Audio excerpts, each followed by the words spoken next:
आज की वीडियो में हम बात करेंगे पाइसेस साइन की, यानी कि अगर आपका मीन राशि या मीन लग्न है तो आपके लिए नवंबर का महीना कितना सहायता देगा और कितना समस्याओं से भरेगा, बात करेंगे। यदि आप देखें तो बोर्ड पर 1 नवंबर को बनने वाली जो प्लैनेटरी पोजीशन है बनी हुई है और विभिन्न ग्रहों की जो डिग्रियां हैं वो भी, तो आपकी अपनी जन्म कुंडली को भी आप निकालिए और देखिए कि आपकी जो ग्रहों की डिग्रियां हैं क्या वो उन्हीं डिग्रियों पर इस वक्त भी बैठे हुए हैं। यदि बैठे हुए हैं तो निश्चित तौर पर ये आपको बहुत ज्यादा प्रभावित करते हुए दिखाई। अब यहाँ पर यदि देखें तो हमारे जो विभिन्न पॉइंट्स हैं हम इसी पॉइंट्स पर आज वीडियो। तो मित्रों, सबसे पहले बात करते हैं कि जो विभिन्न तारीखों को होने वाला जो राशि परिवर्तन है वो किस प्रकार से आपको प्रभावित करने वाला है। तो जो गोचर फल है उसको देखने के लिए पहले हम देखते हैं कि 12 तारीख को वीनस का ट्रांजिट होगा, 14 तारीख को मर्क्यूरी का ट्रांजिट होगा, 15 तारीख को और 16 तारीख को देखें तो मार्स का ट्रांजिट होगा और मार्स रेट्रो की पोजीशन में है, इसलिए वो बैकवर्ड पोजीशन में जाएगा। अब यदि देखें तो 17 तारीख को सन की जो ट्रांजिट है वो यहाँ पर होगा और सन का जो पोजीशन है वो भी आपके नवम भाव में चले जाएंगे, यानी वीनस, मर्क्यूरी और सन की पोजीशन आपके नवम भाव में जाएगी, जबकि मार्स की पोजीशन आपके 3rd हाउस में जाएगी। अब यहाँ पर जब इन ग्रहों का राशि परिवर्तन होगा तो आपके अंदर भी बहुत कुछ परिवर्तन देखने को मिलेगा। वैसे तो देखिए बहुत ज्यादा इमोशनल व्यक्ति होते हैं और इनका व्यक्तित्व बहुत ज्यादा इमोशनल होता है। तो अब यहाँ पर जो पर्सनालिटी में की बात करें सबसे पहले तो सबसे ज्यादा जो परिवर्तन देखने को मिलेगा अपने अंदर, इनके अंदर एग्रेशन थोड़ा सा बढ़ता हुआ दिखाई देगा। आपके सूर्य आपके 9वें भाव में आएंगे और मंगल आपके 3रे भाव में। तो यदि हो सके तो किसी के साथ भी अपने इमोशनल जो डिस्टर्बेंस है उसकी वजह से आप अगर बहुत ज्यादा उग्र स्वभाव से, उग्र स्वर से और गलत तरीके से बातचीत करेंगे या बहुत ज्यादा बोलेंगे तो अपनी जो प्राइवेसी है उसको भी कहने का जो चांस है वो यहाँ पर बनता है। तो अपनी प्राइवेसी को आप हमेशा सिक्योर करके चलते हैं और ऐसी स्थिति में यदि आप प्राइवेसी को बाहर कह देते हैं थोड़ी सी दिक्कत। पर्सनालिटी में ही एक और पॉइंट यहाँ पर मैं बताना चाहूंगा कि आपकी कोशिश ये होती है कि मेरी फीलिंग को समझने वाला सदैव सामने वाला व्यक्ति हो, लेकिन ऐसी स्थिति जब नहीं बनती है तो आपको थोड़ा सा डिस्टर्बेंस भी यहाँ पर देखने को मिलता है। तो अपनी पर्सनालिटी में ऐसा जो परिवर्तन है उसे समझने के लिए आपको थोड़ा सा जो प्रैक्टिकल है वो यहाँ पर होना पड़ेगा और यदि आप प्रैक्टिकल होंगे तो निश्चित तौर पर इस स्थिति से आप पार हो सकते हैं।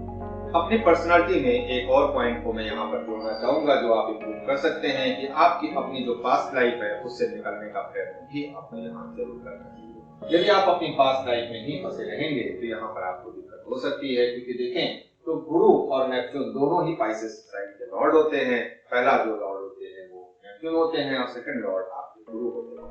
तो यहाँ पर जो स्थिति बन रही है वो यहाँ पर आपको थोड़ा सा अपनी पास्ट लाइफ से जुड़े हुए रखेगी, तो उसके लिए आपको थोड़ा सा प्रयत्न।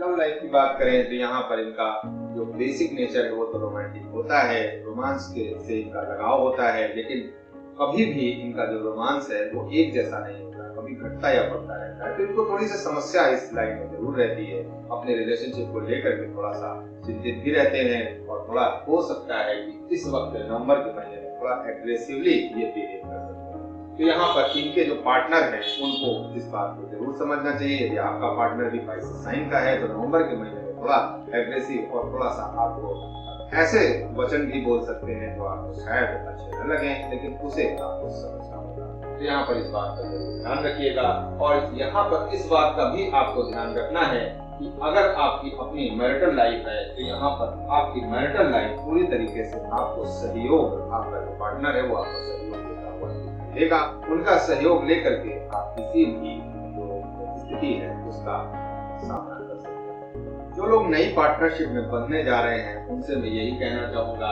कि नया पार्टनरशिप करने से पहले आप अपनी स्थिति को जरूर देख लें। क्या आप लंबे समय के लिए जो है उस पार्टनरशिप को जो है रखना चाहेंगे या बहुत थोड़े समय के लिए। यदि थोड़े समय के लिए रखना चाहेंगे तो उससे किसी भी प्रकार से आपको लाभ नहीं होगा। अगर आप लंबे समय के लिए रखना चाहेंगे तो निश्चित तौर पर उससे आप लाभ जरूर दे सकते हैं। तो इस बात को आपको पहले ही विचार कर लेना चाहिए, अन्यथा आप आगे अपने पार्टनर के लिए एनालिसिस ही करते रहेंगे और आपकी अननेसेसरी जो एक्सेसिव आपका जो माइंड है वो चढ़ होता रहेगा। तो इस बात को आपको जरूर ध्यान रखना है। एजुकेशन की बात करें तो यहाँ पर हायर स्टडीज से सारे प्लैनेट्स आपके जो है अष्टम भाव से निकल करके आपके हायर स्टडीज के भाव में आ रहे हैं। तो यहाँ पर आपको विदेश में पढ़ने जाना हो या फिर कोई नए सब्जेक्ट का चुनाव करना हो तो ये समय आपके लिए बहुत अच्छा होने वाला है। अब यहाँ पर मैं एक और बात कहना चाहूंगा कि हायर कम्युनिकेशन आपका नवम भाव होता है। अब यहाँ पर यदि देखें तो 20 और 25 तारीख के बीच में जो स्थिति बनेगी वो वीनस और मरकरी की जो डिग्रियां हैं वो बहुत ज्यादा नजदीक आ जाएंगी। ऐसी स्थिति में अगर आप अपने जो पार्टनर हैं उससे आप अपना जो कम्युनिकेशन है वो आपका अगर ब्रेक हो गया था, जिनका भी ब्रेक हो गया था, वो इस समय में उस कम्युनिकेशन को फिर से बहाल कर सकते हैं। तो नवंबर का महीना आपको अपने पार्टनर से पुनः जोड़ने का ही काम करेगा, क्योंकि देखें तो आपके पार्टनरशिप का भाव आपकी मरकरी और यदि देखें तो अष्टम भाव आपका जो वीनस और देखें तो तृतीय भाव के भी स्वामी वीनस आपके शुक्र ग्रह होते हैं और नवम भाव में जाकर के बैठे हैं। तो यहाँ पर जो लोग भी पब्लिशिंग का काम करते हैं उनके लिए भी ये अच्छी होने वाली है। जो राइटिंग का काम करते हैं, लिखने का काम करना उनको बहुत अच्छा लगता है, चाहे ब्लॉगर हो और चाहे पुस्तक लिखने का काम करते हो तो उनके लिए भी ये अच्छा होने वाला है। अब यदि बात करें वेल्थ की तो यहाँ पर आपकी वेल्थ के लिए मंगल की स्थिति देखें तो तीसरे भाव में है। तो यहाँ पर आपको मेहनत जरूर ज्यादा करनी पड़ सकती है। अगर आप मेहनत ज्यादा करेंगे और उस मेहनत का आप ऐसा परिणाम नहीं सोचेंगे कि आज हमने मेहनत किया और आने वाले समय में परिणाम के बजाय हमको वो परिणाम आज ही मिल जाए, तो ये समस्या जरूर आपको उठानी पड़ेगी। अन्यथा यदि देखें तो राहु और यूरेनस की पोजीशन है, वाजिब हो या नवाजिब हो, आप दोनों तरीके से आप अपनी वेल्थ को बढ़ाने का प्रयत्न जरूर करते हुए नजर आएंगे। दूसरों के सामने अपनी स्थिति को मजबूत करते हुए यहाँ पर दिखाई देंगे। तो आपके लिए वेल्थ के लिए ये नंबर की बात करें तो यहाँ पर आपको 10 में से 7 नंबर आपको मिलते हुए दिखाई देते हैं। 3 नंबर की बात अगर करेंगे तो वीडियो लंबा हो जाएगा, तो यहाँ पर मुझे छोटी वीडियो बनानी है। अब हेल्थ की बात कर लेते हैं तो यहाँ पर हेल्थ के लिए आपको थोड़ी सी समस्या मैंने पहले ही बता दी थी कि अगर आप गलत तरीके से बोलेंगे तो आपको परेशानी जरूर उठानी पड़ सकती है। तो जुपिटर की बात करें और नेपच्यून की बात करें तो ये दोनों रेट्रो की पोजीशन में है। तो यहाँ पर आपके लिए थोड़ा सा इम्यून सिस्टम आपको बूस्टअप करना पड़ेगा। इसके लिए आपको बहुत से उपाय हैं। उसके लिए आपको SOS.com पर जाकर जरूर देखना चाहिए कि पाइसेस साइन के लिए हम कौन सी रेमेडी कर सकते हैं जिसमें हमारी जो स्थिति है वो बहुत अच्छी मजबूत हो जाए और यहाँ पर आपकी जो इम्यून सिस्टम है उसको मजबूत करने के लिए और कौन सी, यहाँ पर जरूर आप जाकर के देखें। बिग डिसीजन की बात करें तो यहाँ पर कोई भी बड़ा फैसला लेने जा रहे हैं, तो यदि आप प्रोफेशनली कोई फैसला लेने जा रहे हैं या अपने फ्रेंड से जुड़ा हुआ लेने जा रहे हो तो यहाँ पर जरूर बेशक ले सकते हैं, क्योंकि देखिए तो दशम भाव के स्वामी आपके लगन में ही बैठे हुए हैं।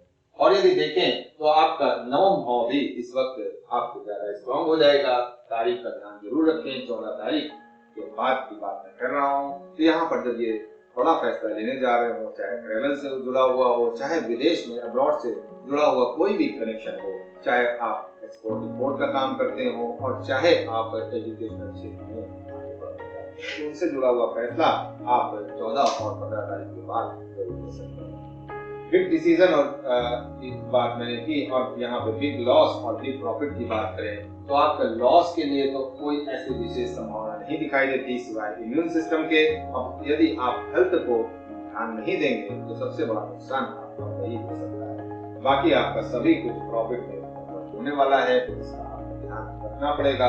एनिमीज की बात करें तो रोग, ऋण और शत्रु की बात करें तो आपके छठे भाव के स्वामी आपके नवम भाव में हैं। अब यहाँ पर किसी किसी को देखें और सप्तम दृष्टि से ही मंगल उसको आश्रित कर रहे हैं। तो यहाँ पर जो स्थिति है, अगर आप गलती नहीं करेंगे तो आपका रोग, ऋण और शत्रु का भाव ही बहुत ज्यादा आपको परेशान नहीं करेगा। हो सकता है कि आपको नई अपॉर्चुनिटी यहाँ पर मिलते हुए दिखाई दे, क्योंकि भाग्य भाव के स्वामी अगर देखें तो वो भी मंगल ग्रह ही होते हैं। और छठे भाव के स्वामी अगर मंगल के घर में बैठे हैं तो यहाँ पर आपको नई अपॉर्चुनिटी मिलते हुए दिखाई देती है। आपका अपना जो स्वभाव है उससे किसी भी ऐसे स्थिति और परिस्थिति को आप जन्म नहीं देंगे जिससे आपकी उम्मीद आपके ऊपर है। तो उम्मीद करता हूँ कि आज की वीडियो आपको काफी पसंद आई होगी। मिलते हैं अगली वीडियो में, तब तक के लिए नमस्कार।